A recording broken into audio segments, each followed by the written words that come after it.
সুপ্রিয় সহকর্মীবৃন্দ, আসসালামু আলাইকুম। আপনারা আজকে বিভিন্ন পত্রপত্রিকার মাধ্যমে দেখতে পেয়েছেন, বাণিজ্য উপদেষ্টা ফাইজুল করিম সাহেব বলেছেন যে এই সরকারের আমলে পে স্কেল বাস্তবায়ন হচ্ছে না, এবং তিনি নাকি আরও বলেছেন যে এই পে স্কেল যে পে কমিশন গঠন করা হয়েছে সেটি মাত্র কর্মচারীদের অসন্তোষ লাঘব করার জন্য এটি করা হয়েছে। নতুন সরকার এসে এই পে কমিশনের রিপোর্ট বাস্তবায়ন করতেও পারে, নাও করতে পারে। বাণিজ্য উপদেষ্টার এ ধরনের বক্তব্যের আমরা বাংলাদেশ সরকারি কর্মচারী দাবি আদায় ঐক্য পরিষদের পক্ষ থেকে তীব্র নিন্দা ও প্রতিবাদ জানাই।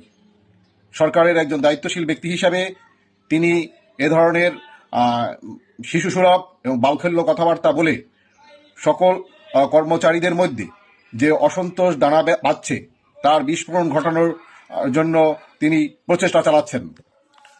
সকল কর্মচারীরা এখন পেটের ক্ষুধায় নিদারুণ কষ্টে আছে, আর তিনি এই কর্মচারীদের নিয়ে এ ধরনের মশকরা করতে পারেন না।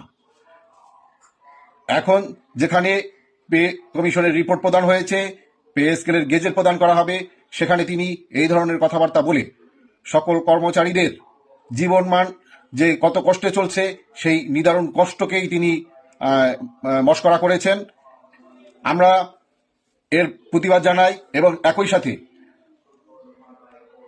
এই দ্রুত সময়ের মধ্যে অর্থাৎ 31শে জানুয়ারির মধ্যেই পে কমিশনের গেজেট প্রকাশ এবং এই 1 জানুয়ারি 2026 থেকে পে কমিশন বাস্তবায়ন করার জন্য মাননীয় প্রধান উপদেষ্টার কাছে অনুরোধ জানাই।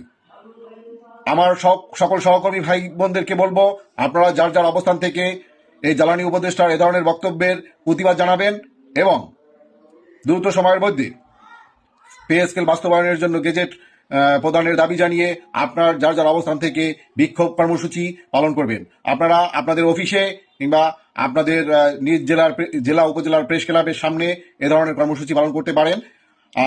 শীঘ্রই আমাদের কেন্দ্রীয় কর্মসূচির অংশ হিসাবে বাংলাদেশ সরকারি কর্মচারী দাবি আদায় ঐক্য পরিষদ এ বিষয়ে প্রতিবাদ কর্মসূচি পালন করবে এবং একই সাথে আমাদের গেজেট প্রকাশের পূর্ব পর্যন্ত ধারাবাহিক কর্মসূচি আসবে ইনশাল্লাহ।